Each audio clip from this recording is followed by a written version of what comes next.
ओम हर हर महादेव शिव शंभो कैलासपति उमापति शिव शंकर महाप्रभु धवलेश्वराय नमो नमः।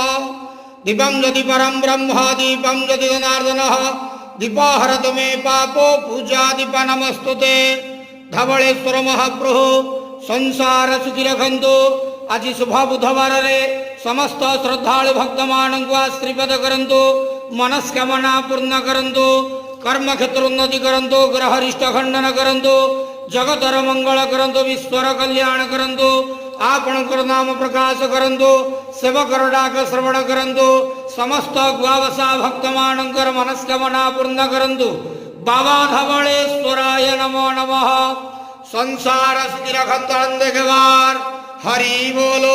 आज शुभ बुधवार रे समस्त श्रद्धालु भक्त मानक आशीर्वाद करंतु अंधेवार हरि बोलो।